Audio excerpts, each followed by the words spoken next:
Houston Cody Bellinger pulled into second base with his first World Series hit and said it's a miracle with the Dodgers 3 innings from falling into a deep deficit. The rookie slugger sparked a late comeback that stopped the Houston Astros' surge. Hitless in 13 at-bats, Bellinger doubled and scored the tying run in the 7th inning, then doubled home the go-ahead run off struggling closer Ken Giles in a 5-9 that lifted Los Angeles to a 62-win Saturday night and tied the series at 2 games apiece. Sometimes you see in the postseason you want to try to do too much, and that's what I was doing, Bellinger said. Today I tried to make an effort of not doing too much, and when you do that you get 2 hits sometimes. It's a crazy game. George Springer put the Astros ahead with a 2-out homer in the 6th, the first hit off Los Angeles starter Alex Wood. The crowd at Minute Maid Park, where Houston had been 70 this postseason, was revved up in anticipation of the Astros having a chance to win the first title in their 56-season history on Sunday. Instead, the series will go back to Los Angeles no matter what. Clayton Kershaw starts Game 5 for the Dodgers on Sunday night and Dallas Keuchel for the Astros in a rematch of the opener, when Kershaw pitched Los Angeles to a 31 win. Bellinger, a 22-year-old bopper who set a National League rookie record with 39 home runs this season, struck out 4 times in Game 3 and once more in the 5th inning, his 8th whiff of the series. Dodgers manager Dave Roberts expressed faith Friday night in Bellinger and again Saturday afternoon. "He's got that calmness about him," Roberts said. "And when things speed up, he has a way of sort of resetting and not letting it spiral." During batting practice, Bellinger tried to emulate teammates Andre Ethier and Logan Forsythe by hitting the ball to the opposite field.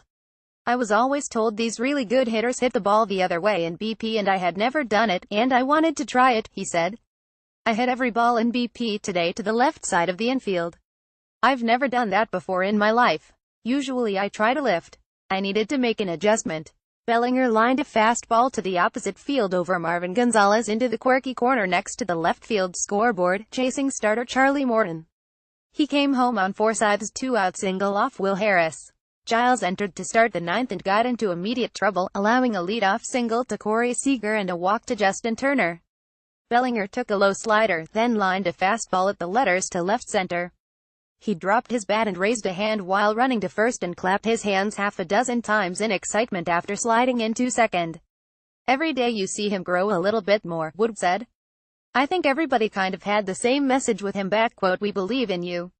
You're our guy. You're special. Remember that." Joe Musgrove relieved and allowed Austin Barnes' sacrifice fly and Jock Peterson's 3-run homer, his second home run of the series.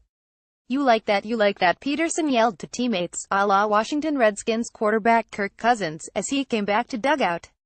Wood, Brandon Morrow, winner Tony Watson and Kenley Jansen combined on a 2-hitter, the first receiver in the series in which both hits were home runs. Jansen allowed Alex Bregman's 2-out long ball in the 9th, the 15th home run of the series, most ever through 4 games, before retiring Jose Altuve on a flyout. Giles, the loser, was charged with 3 runs. "They were all crappy pitches, not where I wanted them," he said. "I need to do better. I need to pick up this team. I need to carry my weight." He has an 11.75 postseason ERA, allowing runs in 6 of 7 appearances. "When you're a back-end reliever," Astros manager A.J. Hinch said, "unless you're extraordinarily dominant, you're only talked about when you suffer, when you struggle." So for him, he can handle it mentally.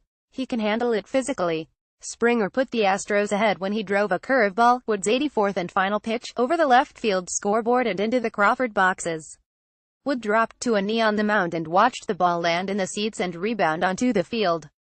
Houston was 9 outs from winning for the 18th time in 20 home games since returning to Minute Maid Park after Hurricane Harvey, and from becoming the first Major League team to start a postseason 80 at home. But the Dodgers tied the score in the 7th. Bellinger pointed skyward when reaching second, standing up on his opposite field hit. He clapped both hands above his head, said it's a miracle and pointed for the ball to be saved. Los Angeles had been 1 for 17 with runners in scoring position before Forsythe's hit. Making only his second appearance since September 26, Wood accomplished a feat that eluded Sandy Koufax, Don Drysdale, Orel Hershiser and other Dodgers pitching greats. In the team's 109th World Series game, Wood became the first Dodgers pitcher to hold an opponent hitless through 5 innings. Houston had put a runner on in 14 consecutive innings before the 26-year-old lefty retired the side in order in the first. Morton was nearly as stingy, allowing 3 hits in 13 innings. This was the first series game in which both starters allowed 4 base runners or fewer. The innings were rolling pretty quickly there the first 4, 5, 6 innings, Wood said. It kept both of us locked in. Chris Taylor singled leading off the first but was thrown out on a delayed steal attempt that ended the inning, the first runner caught stealing by Houston catcher Brian McCann since June 18. That was part of a streak of 15 straight outs by Morton before he hit Barnes on the right forearm with a pitch leading off the sixth. Enrique Hernandez single put runners at the corners and Taylor hit a two-hopper to third that Bregman scooped on an in-between hop and threw home in plenty of time for McCann to tag Barnes, who tried to stop about 10 feet from the plate and fell. Bregman also threw out the Yankees' Greg Bird at the plate in the fifth inning of Game 7 in the AL Championship Series. "We're a super resilient team," Bellinger said. "Taking one here to make sure we go back to LA is huge.